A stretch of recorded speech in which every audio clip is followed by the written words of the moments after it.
This morning on The Dish, the man behind an empire of Seattle area restaurants. Born in Delaware, Tom Douglas only moved to Seattle as a young adult, and despite no formal training, became a driving force in defining the cuisine of the Pacific Northwest. A few years after getting his first restaurant job, he opened Dahlia Lounge, soon becoming the epicenter of Seattle's local, sustainable, and organic food movement. It won him the James Beard Award as Best Chef in the Northwest, one of 3 Beard Awards to his credit.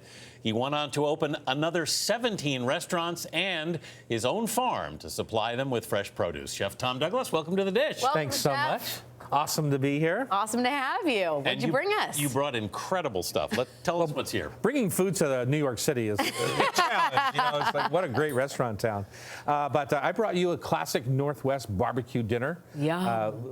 I just love, in our town, if you don't have salmon on the barbecue, you don't have a barbecue. Yeah. And so we have the baby back spare ribs there. We've got a big, beautiful wild king salmon that's been charcoal grilled. Over here, we have a chopped salad. I like taking this time of year, right? All the different produce are starting to hit the stands, and I like taking it all, mixing it up. In front, we have beautiful corn on the cob. And in your glasses, we have... In this lovely color. Yeah, right. That's a little rhubarb mimosa. And in the Northwest, we're blessed with almost 1,000 wineries, including the St. Michel Winery Group. And this is their sparkling wine mixed with a little bit of rhubarb syrup. And the finish, we have a veritable buffet on your shortcake, right? We've got salted caramel whip, we've got strawberries and blueberries that are out right now, toasted almonds, and a delicious buttermilk shortcake. What's not to love there? Chef, 18 restaurants. I mean, how does a man go from no formal training to 18 restaurants? Well, it's all about the team, right? Of course, you can't do it yourself. You're married to a chef. You know that it takes a brigade. He can't do anything by himself. It takes a brigade, right, of people. And so that's how you end up doing it. Our motto in our company is deliciousness served with graciousness every day, right? Get up and show up and be present. And so that's what we do, and that's what comes across in our restaurants. So whether it's a humble pizzeria or it's the fanciest that we have, like the Dahlia Lounge. So that's what we try to do. It's so interesting because you were self-taught. You had no formal culinary training. So first, let's start. Where did your love of food come from?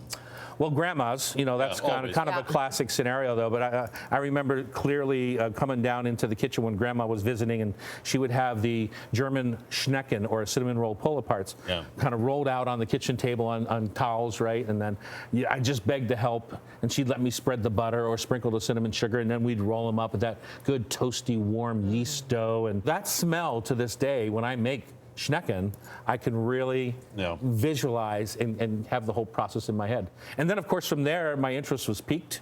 Went to home ec class in high school, mainly to meet girls, and which turned out to be good. But at the same time, I was the only guy in home ec 28. Class? Very good strategy. Yes, awesome. And I really kind of fell for it. Not only the girls, but the cooking. Right. I fell for it enough that I would bring the food from class to my football practice, which was a very bad idea, because the first thing we made was cream puffs, right? It's a classic home ec kind of dish. Cream puffs on the football field. And let's think what my nickname became on the pitch. Yeah, that was not good. How did you develop the confidence to open your own restaurant? I mean, in the self-taught vein that we were talking about, how did you teach yourself? Well, nobody's ever really self-taught in my mind. You have mentors, you have role models that you look up to and you learn from. I mean, I was surrounded by people like the Nordstrom family. Talk about service models, right? They were the king of service. The Starbucks company, which was, taught me how to treat part-time employees in the best way possible. So I gleaned from everyone I worked around. And then, of course, every cook I ever cooked next to, I learned something from. Every immigrant that came through our kitchen, I learned something from. And whether it was being on with Julia Child or on the Martha Stewart Show or wherever I've been, writing my books or on the dish, you learn something. And so I think that's more the thing about my career.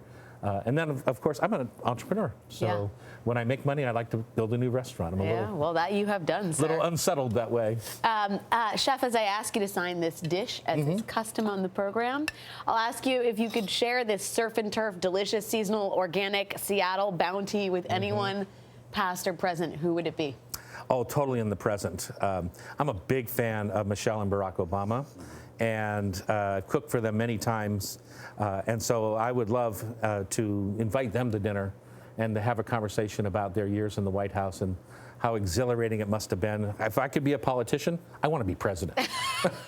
You I don't want to be mayor. You don't do it at small. No, I don't want to be congressman. I want to be go president. big or go home, right, Chef? Exactly. Chef Tom Douglas, great to see you. Thanks for You your too. time. And for more on Tom Douglas and the dish, head to our website at cbsthismorning.com.